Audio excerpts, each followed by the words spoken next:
네, 안녕하세요. 예당교회 선교대회 준비팀장을 맡은 이헌우 청년입니다. 저희가 지난 5월달에 담임 목사님께서 이 자랑스러운 선교대상에 대한 그런 말씀을 해주셨고, 제가 그것을 듣고 저희 청년들이 한번 도전해봤으면 좋겠다 해서 준비해가지고 참가하게 됐습니다. 지금부터 코로나 기간에 저희 당시 호남특별연회 감독이셨던 박영호 감독님께서 저희 예당교회 수요 예배를 인도하신 후에 본교회 주일 예배 때 저희 예당교회를 소개하신 영상을 보도록 하겠습니다.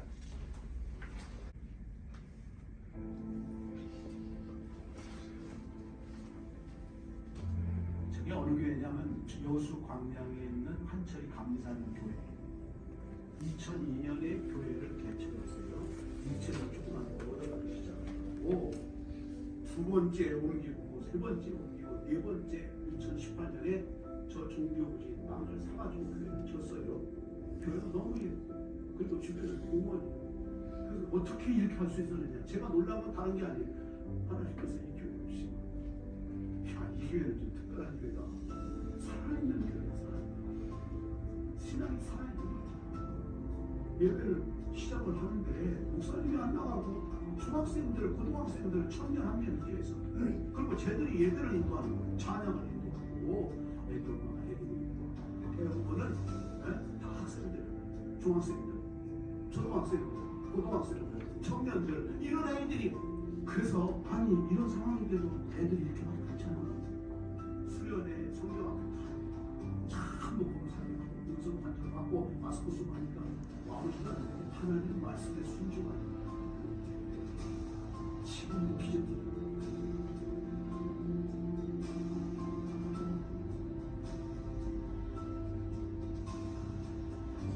안녕하세요. 다시 한번 인사드리겠습니다.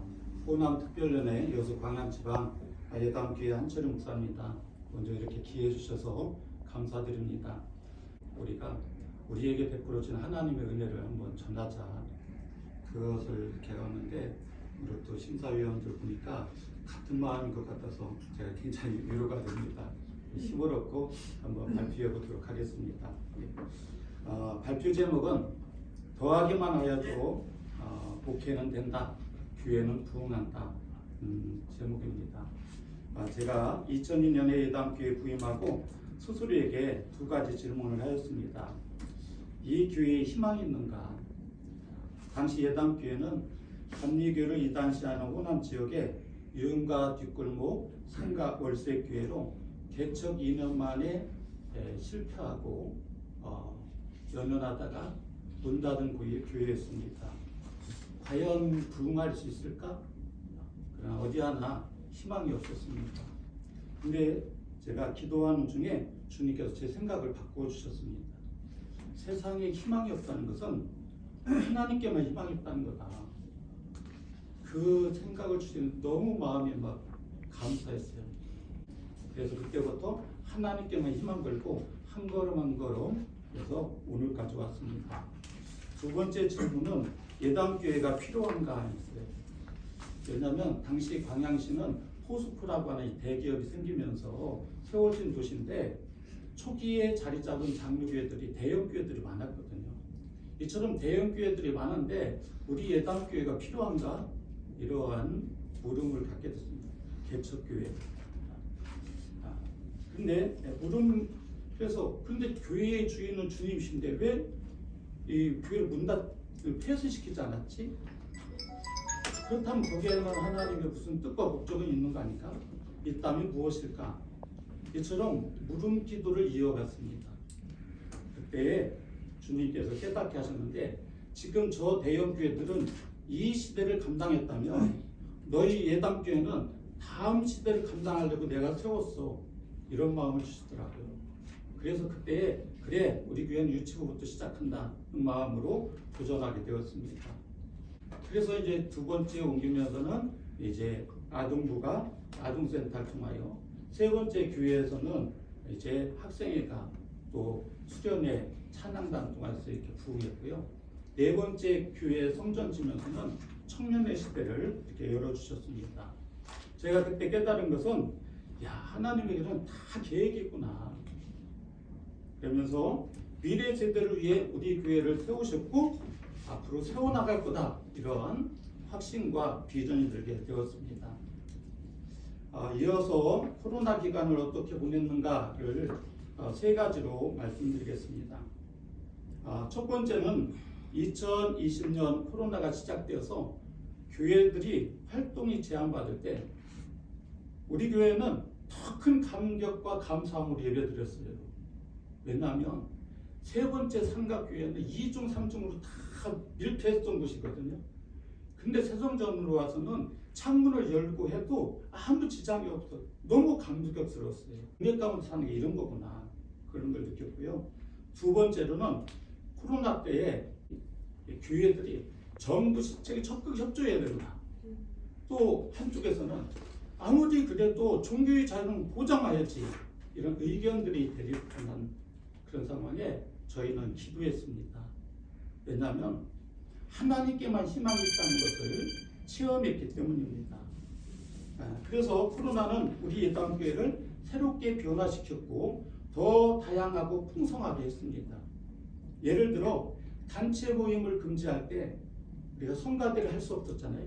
그때 우리 교회는 모일 수 있는 가족별로, 속회별로 온 교회들이 돌아가면서 찬양하니까 더 다양하게, 더 풍성하게 찬양할 수 있었습니다. 세 번째로는 코로나는 우리 예담교회를 통해 이루시려고 하는 주님의 목적이 세 가지 있다는 것을 깨닫게 되었습니다. 첫째가 오늘날도 하나님께서 살아계시다는 것을 온 세상에 증거하는 기념비가 되자. 둘째는 교회들이 다시 하나님께만 희망 걸고 도전하는 마중물이 되자. 세 번째로는 미래 세대들이 하나님 말씀 위에 인생을 세워가도록 하는 디딤돌이 되자. 그래서 이 비전을 위해 저희들은 세 가지를 했습니다. 첫 번째로는 교회 부흥의 목표를 재설정했습니다. 대형 교회가 아니라 대한교회다. 사전적 의미를 보면 알 수 있듯이 대형 교회가 아니라 대한교회만이 답입니다.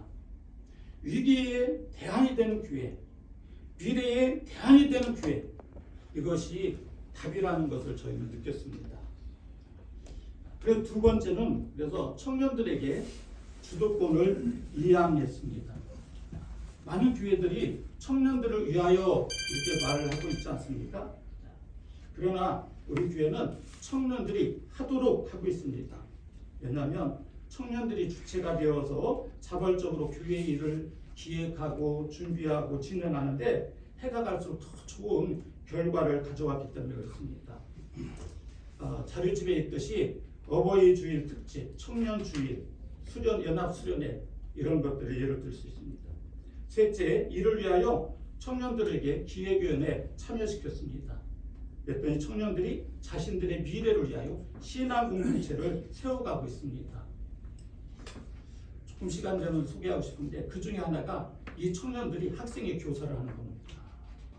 그랬더니 어떤 효과가요? 이 청년들이 지금 학생의 교사를 하는데 그 학생들이 누구냐면 이 청년들의 자녀의 신앙을 지도할 리더들인 거예요. 그러니까 이 청년들이 그냥 학생의 교사로 하는 게 아니죠. 자신들의 미래를 위하여 지금 교사로 섬기고 있는 겁니다.